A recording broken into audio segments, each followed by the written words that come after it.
Never doubt that a small group of thoughtful, committed citizens can change the world. Indeed, it's the only thing that ever has.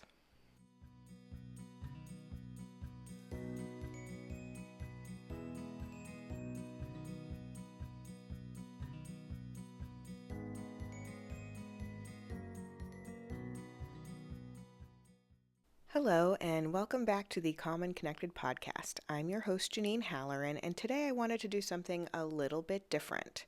So, as you may know, I'm the author of the Coping Skills for Kids workbook, and whenever I go out and speak and people talk to me about my book, they often would say to me, this book is great, but we really need one for our teenagers, or my kids are too old for this and I could really use something to really help my teenagers.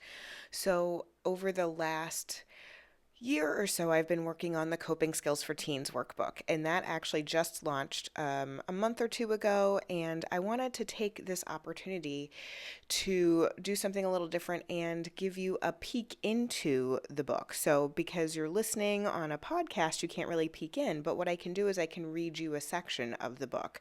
So in the first part of the book, I talk about understanding and processing your thoughts and emotions. And I think that there are a lot of big emotions happening right now, and so I thought it would be a perfect time to read the section on channeling big emotions into positive energy.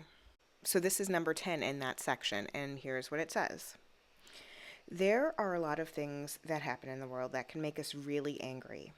Some people just sit and let that anger fester, but anger can actually be a great motivator to make change. Change sometimes happens when people get fed up with how things are, and then they work together to do something positive for the world. Lady Gaga has used her music and acting as a way to help her cope with the bullying, anxiety, and depression that she dealt with growing up.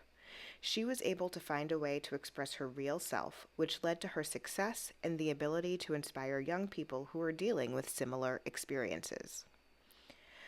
Bikers Against Bullies was founded in Missoula, Montana by a dad whose child was being bullied for being different. He got angry, then he created a group to help other kids who had been bullied and started riding his motorcycle into schools to talk about his experiences and encourage kind and respectful behaviors to everyone. Young people today are using their anger and frustration and working to make a change. Even as a teen, you can make an impact. Teens like Greta Thunberg and Alexandria Villaseñor got angry about global warming.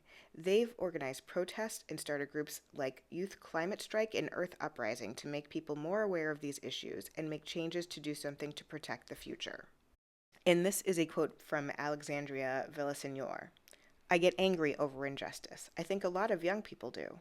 It's like we can see naturally when something is hurting someone, and so we speak out. As people grow up, they look away, and most of them don't get angry anymore. I watched Greta give her speech at COP24, and everything she said was right. Then the adults, figuratively patted her on the head and kept right on burning fossil fuels. That made me angry, and that is when I decided to act on climate change. When I went on strike, I didn't understand what being an activist was. I just knew I was angry about what was happening to our planet. People used their anger, their frustration, their aggravation, and their experiences and channeled that into helpful, positive action. If you find yourself getting mad about the same things over and over again, is there something you can do to make a bigger impact? And the chapter actually starts with this quote from Margaret Mead. Never doubt that a small group of thoughtful, committed citizens can change the world. Indeed, it's the only thing that ever has. So I hope you enjoyed that clip from the Coping Skills for Teens workbook. If you want to learn more about the workbook, you can visit teencopingskills.com. If you have the book and you enjoyed it, please feel free to leave a review wherever you purchased it. So either on Amazon or over at the Coping Skills for Kids store. That would be really helpful. If you liked this podcast, please feel free to share it and rate us and review us wherever you listen. And one last thing, don't forget to take care of yourself. Take a little time, have some fun, and have an awesome day.